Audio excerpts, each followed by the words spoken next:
Muito bem.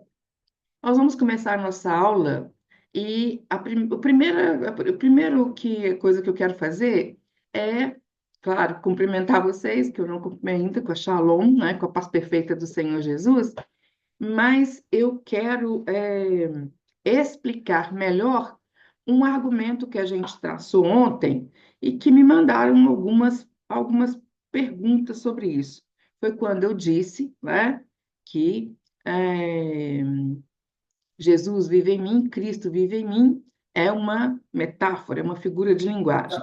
Em primeiro lugar, né, quero dizer para vocês que, e vocês sabem disso também, leitores da Bíblia que são, que de Gênesis a Apocalipse, o texto é pleno, pleno de figuras de linguagem, é pleno de estilo literário. A gente tem poesia, narrativa, né? Decretos, leis, estatutos, ordenanças. A gente tem um compêndio de literatura no texto bíblico que é assim, ó, é maravilhoso. E eu devo ler narrativa como narrativa, devo ler, é, entender quando é uma ordenança, um mandamento, eu devo ler isso como o estilo daquela literatura, é óbvio. Mas dentro de toda essa literatura, né, e isso, avaliar assim, o texto bíblico, não esmiuçar o texto, não, é com muito respeito. Em toda essa literatura, nós vemos, assim, pena de figuras de linguagem. Tá? E a própria língua hebraica, ela é cheia de figuras de linguagem, de expressionismos. A gente precisa entender isso. Tá? Então, quando lá no Novo Testamento diz que não sou eu mais quem vivo, mas é Cristo que vive em mim, né? E esse viver que eu tenho na carne, esse viver quer dizer, ou seja, Paulo está dizendo nada mais nada menos que, né, ele não tem mais atitudes que ele tinha de perseguir os cristãos, né? Ele mudou, ele foi transformado, né? Não é que tem um Jesus sentado dentro dele, não cabe, não tem essa conotação, né? Então, uma criança entende isso. E o que acontece é que, né, nós, né, o povo de Deus, pelo Espírito, é transformado de glória em glória. Então, nós somos transformados, por isso dizemos, né, não é a Beth que vive mais. Né? Morri para o mundo, morrer não sou mais a mesma Beth de quando me converti. Não, né? Ninguém aqui é mais o mesmo. Aliás, dia após dia, nós não somos mais os mesmos, porque dia após dia nós aprendemos o Senhor. Né? A expressão, né, ela quer dizer isso. Nada mais do que isso. Tá? E é uma expressão usada em todo e no Novo Testamento. A outra questão é que o Novo Testamento, a Brit Hadashah, ela foi escrita com a mente, ela foi escrita em grego koiné, tá? Um grego difícil, é um grego, né? Sim, um pouco complicado, mas a escritura, além de ser em grego, é um grego que só existiu de 300 antes de Cristo a 300 depois de Cristo. Depois ele sumiu. Ele só existiu mesmo, eu falo que ele só existiu para a escritura, para aquele período, para se escrever, para traduzir o Antigo Testamento, né? A Septuaginta, do hebraico para o grego, e depois, para que o texto fosse conhecido, e depois para a escritura do Novo Testamento, porque era a língua que todos falavam naquela época. Muito bem, né? No grego koiné, a escrita é em grego, mas o pensamento, né? A mente é judaica. E nós vemos claramente isso em expressões ali. Por exemplo, tem uma expressão, é muito comum, os hebraísmos, né? Os hebraísmos ali são, por exemplo, quando fala em verdade vos digo, não é uma expressão normal no grego, não, é uma expressão, é um hebraísmo, é uma expressão muito hebraica. Percebem quando o texto hebraico diz assim, né? É, e levantou-se, e andou, e correu, e foi, e pegou. Assim, é uma sequência de verbos, né? É muito isso, uma sequência de verbos para um personagem só às vezes, né? Ele fez isso, e isso, ou seja, emenda tudo. A outra questão, o de ser muito explicadinho, às vezes repetir um tanto numa quantidade de versículos, né? A mesma temática é para quê? É para ficar claro, é muito claro. E esse tipo de expressionismo, ele se repete todo lá no Novo Testamento. Então, o que que a gente tem? A gente tem um texto, né, que escrito numa outra época, é claro, muito tempo depois da escritura do Antigo Testamento, mas a gente tem como é que eu falo? Essa preservação, né, das expressões. Isso a gente precisa realmente prestar atenção. E nas figuras de linguagem. Eu digo muito isso porque é, a experiência de vida, eu me converti com 18 anos de idade. Eu tenho 63. Então, a gente caminha um pouquinho, não é verdade? A experiência já me fez ver coisas, atrocidades, por leitura errada. Por leitura errada. Então, é importante ler e entender. Né? Tem até um livro aí, Entendes tu o que lês? Tá? De verdade, do texto bíblico, porque funciona assim, a gente precisa entender, tá? E isso é importante. Mas hoje, né, para dizer que a nossa jornada não termina aqui, durante esses 3 dias, nós aprendemos uma quantidade de palavras, né? Uma quantidade de palavras em hebraico. Né? Nós aprendemos, né, sangue, dam, ot, sinal, aprendemos davar, palavra, né? Aprendemos, por exemplo, chamar, que é guardar, que é de ontem. Então, nós aprendemos uma série de palavras. E como, né, os participantes da jornada receberão a apostila, eu não vou repetir, né, essas palavras aqui. Mas hoje eu quero focar em palavras que são muito importantes em Êxodo e que devem ser motivo de estudo. E é claro que a primeira palavra é Pessar. Pessar, Páscoa, Pessar, traduzido por Páscoa na nossa Bíblia. Né? Mas é interessante que quando, né, vocês pensarem, vou estudar a palavra Pessar mais profundamente, vocês façam um estudo de palavras. O que que é fazer um estudo de palavras? Né? Guardem isso porque é importante, é muito importante. Tá? Eu, por exemplo, né, um de vocês, tem uma palavra que vocês querem saber dentro da Bíblia como que ela funciona. Vocês têm curiosidade. Né? Vamos dizer a palavra tempo. Tempo, tempo, traduzido na nossa Bíblia por tempo.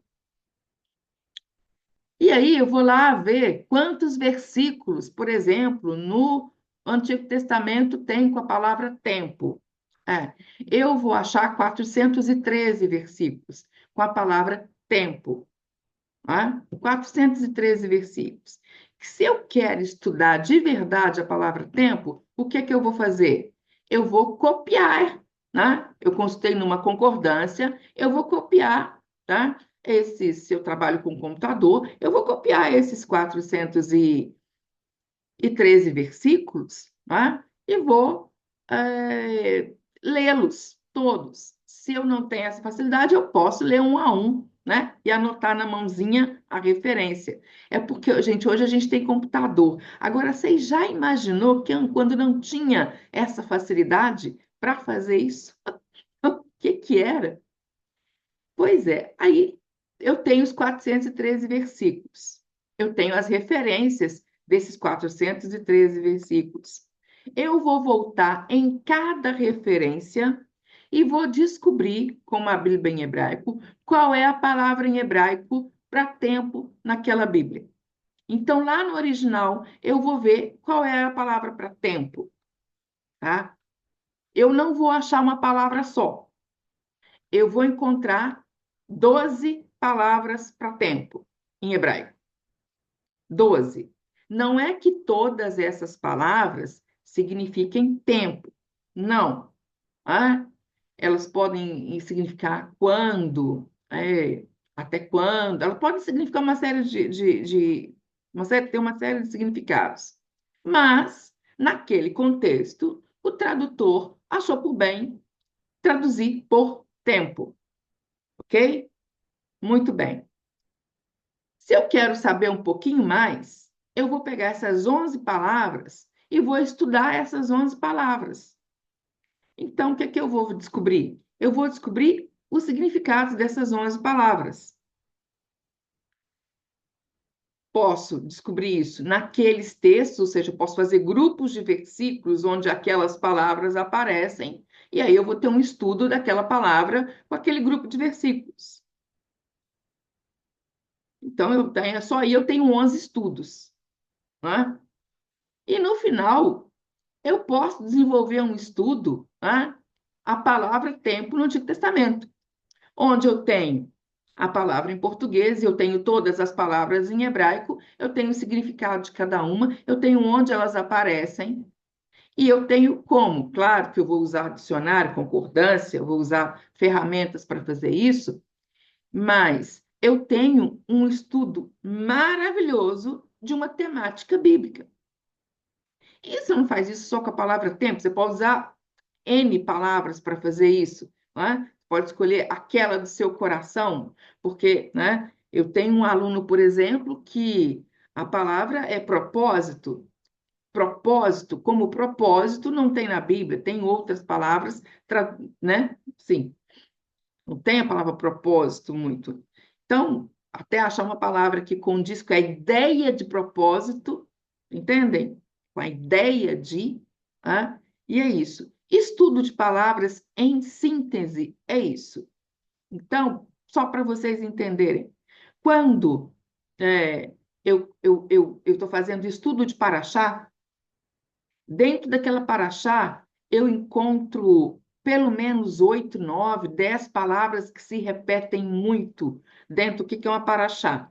Dentro do calendário de leitura judaico, paraxá é uma porção de texto da Torá que é lida todo sábado, atualmente nas sinagogas, mas no primeiro século se lia também, era a leitura pública da Torá. E um outro pedaço do texto que era lido era a Haftará. A Haftará é uma parte dos profetas ou dos escritos lida logo após a leitura da Paraxá, né? Todo sábado eu posto um estudo que tem o estudo da Paraxá, da Haftará e o texto correspondente no Novo Testamento. Ou seja, em um ano a gente dá conta de ler a Bíblia toda. Mas tem 8, 9 palavras. Durante a semana, quando eu publico as palavras com seus significados, geralmente elas vêm desse estudo da semana. Então, quem lê a Paraxá e vê as palavras, o estudo delas, o resumo, né, do estudo delas no Instagram, né, percebe que eu estou caminhando num estudo, porque não dá para fazer um estudo de palavra todo dia, né? É algo que vai te tomar tempo, dedicação e tudo mais. Infelizmente, hoje, a palavra que eu mais escuto é estou na correria. Né? Tem gente que me diz assim na lata que não estuda comigo porque não tem tempo. Tem tempo, tem tempo, professora. Não tem tempo, eu não tenho tempo para aprender. É muito interessante uma pessoa subir no altar para ministrar e não ter tempo para aprender. Isso é muito interessante, né? Sim, ter célula em casa, por exemplo, e não ter tempo. Essa, essa aí é muito interessante. Mas acontece, gente, acontece, né? E a gente viu pensar. Pensar vem do verbo passar. Esse verbo tem várias, tem mais de 12 palavras que derivam dele. Porque, como eu falei para vocês já, né, os substantivos e os adjetivos, eles derivam do verbo. Né? O verbo é que é a fonte, né, das palavras em hebraico. Então, né, a Páscoa, o Pessah, passar sobre, né, poupar, proteger, né? Não é esse significado, né? Libertação, proteção, memória, e isso, né, precisa ficar claro para vocês, como Êxodo, capítulo 12, que eu pedi para vocês lerem com bastante atenção, né? 12:7 diz: esse é o sacrifício de peçar ao Senhor. Né? Cada celebração futura, né, deveria lembrar essa libertação, a libertação de Pessah. Em Pessah tem também o matzá. Matzá. Matzá é o pão sem fermento, os pães asmos, pão sem fermento. É o matzá. Matzá, no singular, pães matzot. Matzot. É uma palavra feminina, um substantivo feminino, então o plural ele tem som. Toda vez que vocês ouvirem o som de ot no final, né? Por exemplo, paraxá, singular, parashot, plural, palavra feminina. Tá? E todas as vezes que vocês ouvirem in no final, né? Elohim, por exemplo, geralmente é um plural, tá ok? Masculino no caso. Tá? Então, é um pão, maçota é um pão sem fermento, né? Água e farinha e tudo mais, né? Mas, na verdade, pensa, se eles começaram a comer pão sem fermento na viagem, o que que aconteceu? Pão precisa levedar, ou seja, precisa deixar ali, precisa fermentar aquele fermento, o pão precisa crescer, né? E eles saíram como? Na correria, às pressas. Eles pegaram a massa do jeito que estavam, elevaram. Né? Então, não teve tempo mesmo. Né? Além da ordem do pão ser fermento, não teve tempo para fermentar pão. Eles estavam na estrada, gente. Não tinha tempo para fazer isso, não. Né? E mais tem, claramente, né, um simbolismo teológico que ele vai ser dito e esclarecido na Brit Hadashah, lá no Novo Testamento. Né? O fermento como corrupção, né? Como influência, como pecado, né? Como mistura, como sincretismo religioso no Egito, ele vai ser citado, mas vai ser citado no Novo Testamento. Né? Ali, naquele momento, era isso. Depois ele ganha, com a entrega da Torá, ele ganha uma outra é, visibilidade. A gente precisa notar também que as palavras, elas podem mudar de sentido dependendo do contexto onde elas são, né, usadas. Né? Então, o pão sem fermento, né, era o símbolo verdadeiramente, na cultura judaica, é símbolo de pressa, né, da libertação. E a gente tem a Geulah, Geulah. O L no hebraico, a gente não fala com o som de U, como a gente fala em português. Né? Gadol, Gadol, grande, Gadol, né? O L, ele verdadeiramente tem som de L, não som de U, tá? Geulah vem do verbo gaal, gaal, né? Que é redimir, resgatar. E é uma palavra muito importante, porque ela, além de ser usada nesse contexto de redenção, né, durante os sacrifícios, ela é usada também para resgatar um parente da escravidão. Então, é uma palavra usada, por exemplo, quando nascia um filho e no oitavo dia ia consagrar o Senhor, né? No oitavo dia consagrar o Senhor, ia no templo, né? E levava uma oferta, né? Geulah, né? Que vem de Gaal, tá? E isso a gente precisa lembrar também, tá? No Êxodo, então, Deus se apresenta como esse, né? Geulah, o Redentor, né? Eu vos resgatei com o braço estendido. E aí aparece a linguagem da redenção. Lembrando que sempre ali no texto hebraico, quando a gente vai ter braço estendido, mão estendida, é sempre à direita, ok? É sempre a destra, é sempre destra, tá? É, a gente vê em textos nos Salmos que a destra do Senhor é vitoriosa, a destra do Senhor faz maravilhas, não é? Sempre vê isso, né? Não é isso que a gente vê? Então, essa destra, né, que é a mão direita, é a mão da ação, tá? É a mão da ação. E é muito interessante, né? Mão é yad, yad, mão. A mão direita, né?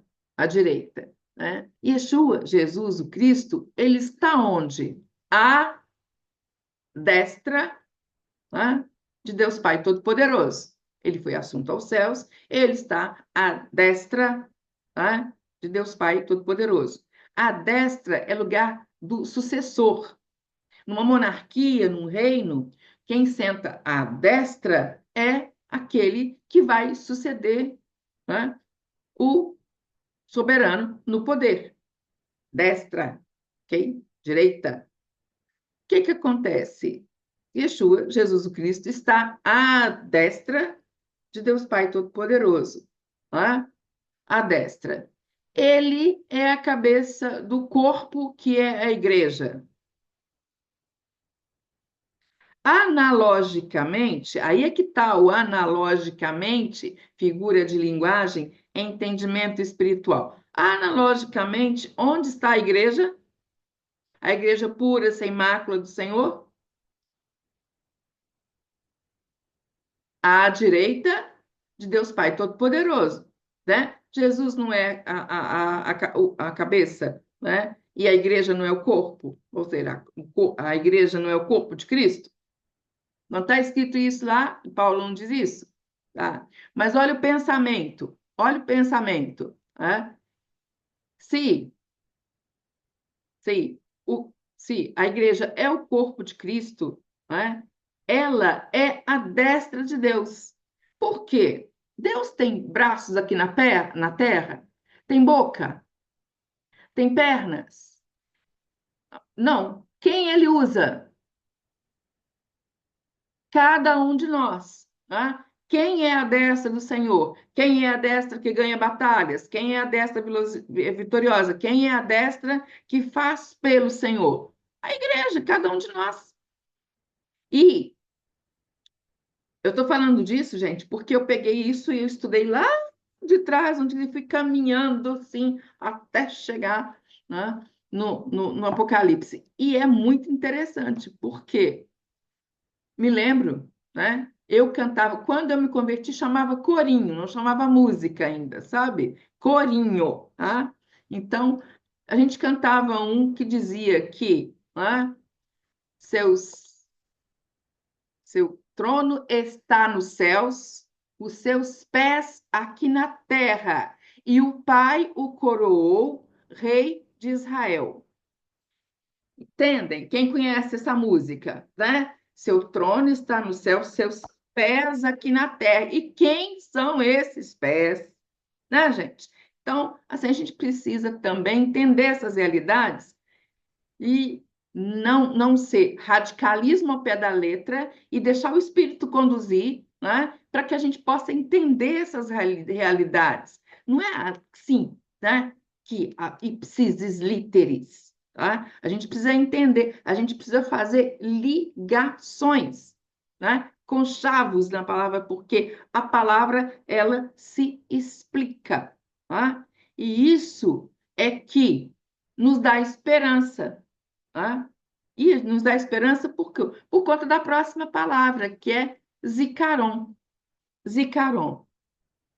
Até hoje, em Israel, é cheio de dia de Zicaron. É Zicaron pela memória dos que morreram no Holocausto. É Zicaron pelos caídos na guerra, pelos soldados que morreram do exército. Zicaron, né, porque morreu um rabino. Sim, mas é cheio de dias assim. Por quê? Porque eles têm o hábito bíblico da memória. Da memória. Nossa, eles sabem quem é o nome do pai, do avô, do bisavô, do tataravô, do tetravô, e de geração em geração. Se me perguntar o nome do meu avô materno, eu não vou saber te dizer, porque ele morreu quando eu tinha 4 anos de idade, quando minha mãe tinha 4 anos de idade, e a Ana me contou o nome dele. E eu não sei. Eu sei o nome do meu avô paterno. Mas pergunta se eu sei o nome da minha bisavó. Não, não sei. Foram antes de mim. Quer dizer, foram quando eu tinha 1 mês de idade. Ninguém me contou. Ninguém me mostrou foto, não. Então, assim, então eu não sei. Então, quer dizer que em nós falta esse conceito de memória, sabe? De ter essa celebração. Ainda bem que a gente guarda foto de aniversário, álbum de casamento, ah, também que a gente guarda essas coisas, porque senão não tinha nem memória disso, tá? E é memorial, lembrança, não é idolatria, é lembrança, é trazer à memória algo que te ensina, algo que te inspira, ou um legado, ou tudo mais, né? E pensar devia ser esse zicaron, né? Esse devia ser celebrado, né? De geração em geração. Na, na memória, na mentalidade bíblica, memória não é só recordar, é reviver a história. Então, pensa bem, na, na, na, na festa de tabernáculos, o que se faz na festa de tabernáculo, de acordo com a Bíblia? Quer dizer, eles vão habitar em tendas, para lembrar o quê? Para lembrar que eles habitaram em tendas. Então, é como se eles estivessem revivendo a história. Por que que na ceia de Pessar tem ervas amargas, pão sem fermento, tem o cordeiro? Porque eles revivem o que aconteceu lá em Pessar. É simbólico, mas é um reviver, é, é um reviver do que aconteceu. E cada geração, né, deveria viver como se tivesse saído daquele dia no Egito. Deve sentir também a mesma dor, né? A mesma aflição. Entendem isso? Que é como se é, o texto conduz que eles, no significado de que eles vivessem essa dor, para que eles entendessem, para que eles entendessem. Eu fico pensando, um judeu, quando crê em Yeshua como Messias, eu fico pensando no judeu sentindo as chibatadas que Jesus levou, porque é isso que é uma característica deles. É esse sentimento.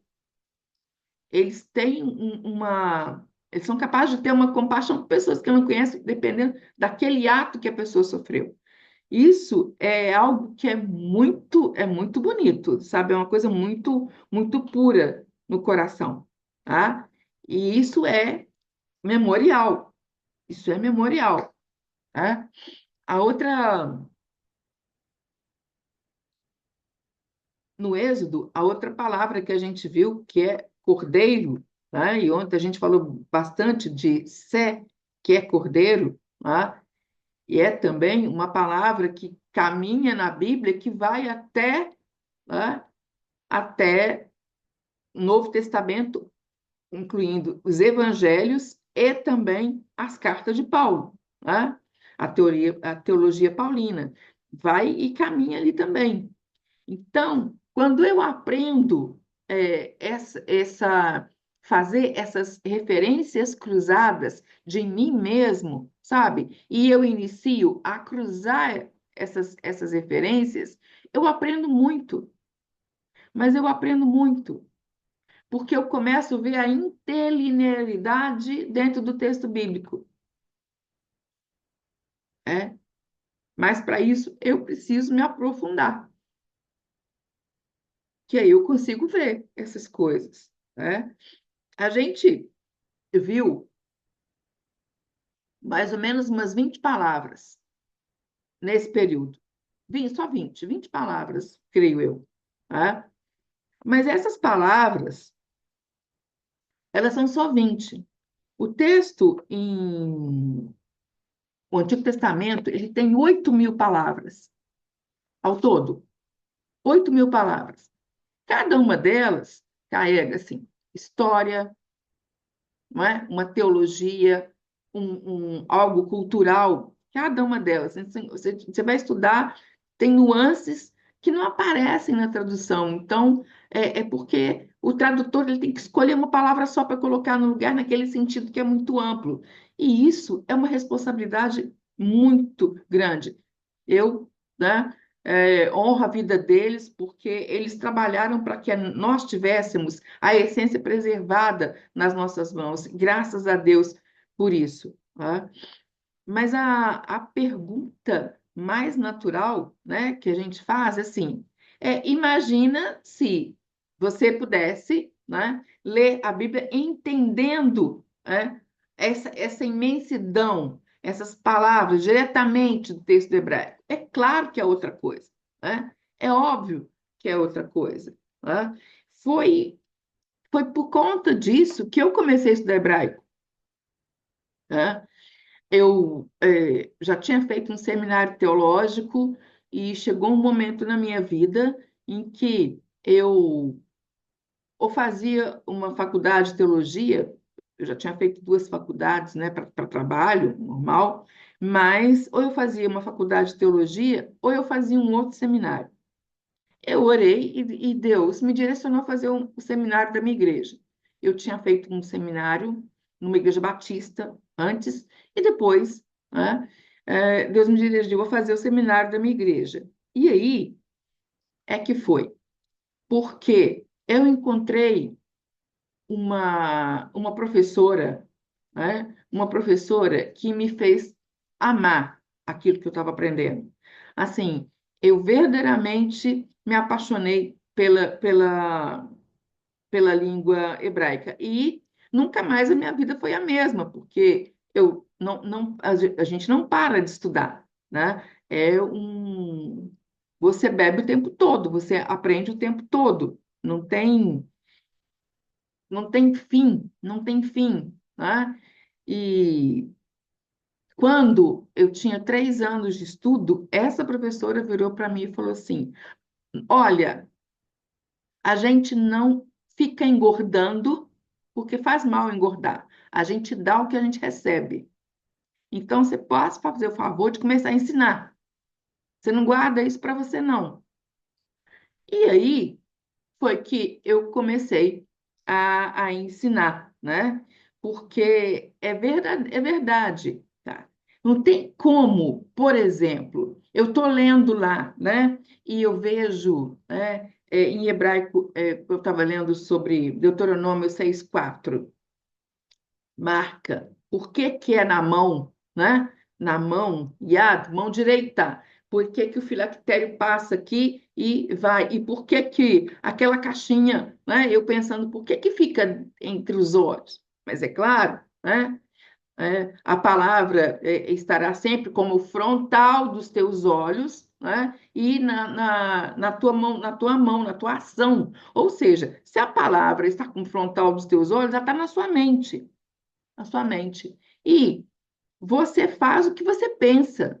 Você é o que você pensa. E aí, tá bom, o estudo continua, né? Me chego lá em Apocalipse 13. Olha quando é que eu fui chegar? Em Apocalipse 13, que a marca da besta vai estar onde a marca da besta? Por quê? No mesmo lugar que o Senhor falou para o povo judeu colocar a palavra. Ei, ou seja, a besta trabalha para que a mente seja deturpada, deturpando a mente, deturpa as ações. E isso é um grande sinal. Tem gente esperando o chip, gente esperando tanta coisa, mas não pensou nisso. Por quê? Porque não leu Deuteronômio 6,4. Você não entendeu? Eu lá lendo da mão direita, assim, sim, sabe? E nesse dia eu não dormi. Porque era tanta coisa que vinha que eu não dormi, né? E isso é algo que, assim, gente, não tem preço. Paulo deve ter recebido uma enxurrada. Sim, a pessoa não deve nem comer nem dormir, porque a revelação de Deus precisa ser progressiva mesmo. Senão a gente não dá conta, meus queridos e queridas. A gente não dá conta, tá? E Pai, falando aqui, profundo, né? É demais. Quando, né, muitas vezes eu estou falando e tudo mais, aí dou uma aula, aí vocês me perguntam, professora, mas você tem você tem um curso de hebraico? Sim, gente. Né? É, como que começa a estudar hebraico de forma séria, de forma sim, justa, né? Assim, sem fábulas e fantasias, né? Sem ficar pulando de galho em galho, sem ficar vendo o que um disse, o outro disse. É melhor você saber e avaliar o que o outro disse, o que o outro não disse, né? Porque senão vira uma salada de frutas de um tamanho, né, grande. Então, por exemplo, quando, quando eu, em 2022, quando eu criei o Descortinando o Antigo Testamento, Estudo do Hebraico e da Cultura Bíblica, foi porque eu pensei que, né, era interessante descortinar mesmo, ter algo que estudasse hebraico e cultura bíblica junto, para que pudesse verdadeiramente caminhar junto. E eu fiz exatamente o curso do que eu fazia em sala de aula. Então, eu peguei a sala de aula, era no tempo do Covid, eu não podia dar aula, aí não podia mais dar aula. Aí eu peguei o que era da sala de aula e trouxe, né, para a plataforma, para o computador. E também, por premissa, eu tenho que olhar no olho da pessoa, sabe? Eu tenho que olhar no olho, assim, eu tenho que acompanhar, porque para mim é muito sério. Então, eu fico de olho na pessoa, se ela vai fazer bobagem, se ela vai traduzir certo, para que que ela vai usar, né? Então, eu fico ali, eu fico, assim, pego no pé, né? E continuo assim. E por isso, tem dado tudo certo, né? O meu aluno, ele aprende a ler primeiro, ler e a escrever e ler antes de entender qualquer coisa, né? É alfabetização fonética, que aprende o letramento e o som. Depois, né, é que a gente começa a entender que a gente vai estudar, em primeiro lugar, a sintaxe. Ai, professora, português, o que é isso? Sintaxe é saber a função das palavras dentro das frases. Então, né, você vai saber o quê? O que é o substantivo? Depois você tem substantivo, adjetivo, né? O que é a conjunção? E aí, essa sintaxe te dá quem é o sujeito, quem é o verbo, tá? Você vai aprender nisso. Aí depois é a semântica. O que é a semântica? Aí o significado dentro daquele contexto. Cada mesma palavra, em cada contexto, com significado diferente. Tá? E, junto com isso, a história, o contexto, a cultura bíblica. Tá? E isso traz o quê? Traz aprofundamento nas escrituras. É claro que não é assim. Oi, não é assim. Tá? São 26 semanas. 26 semanas comigo. Depois, 2 anos de plataforma para terminar o conteúdo, porque eu vou ter verbos fortes e depois meu aluno é acompanhado na plataforma. Então, assim, são 2 aninhos ali, tá? E isso tem surtido, né, resultado, né? Eu tenho, posso contar só uma história para vocês. Tem uma pessoa, né, que é muito cara minha, muito querida, né? E eu conheci, assim, veio fazer o curso conosco e é uma freira, né? E ela aceitou Jesus, estuda hebraico. Oh, sim, sabe, gente? E está se deliciando. Eu sou muito, muito contente, sou muito grata a Deus por cada um que vem. Né? E, e assim, né, vocês que estão aqui, depois, e era meu propósito, né, das pessoas me conhecerem como professora, e sempre eu abro inscrições depois, né? É, se essa jornada, de alguma forma, despertou você o desejo, né? Sim, as inscrições, a partir de hoje, vão estar abertas, né, para o curso, para os Coxinando o Antigo Testamento, Estudo do Hebraico e da Cultura Bíblica. Né? São 26 semanas de conteúdo, 26 módulos, né? No mínimo 20 encontros comigo, né, online. Uma comunidade para troca de experiência também.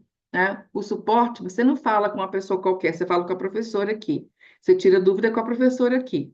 Né? Então, as minhas turmas, elas não são assim grandes, não. Não é? Eu não ganho milhões na internet, não.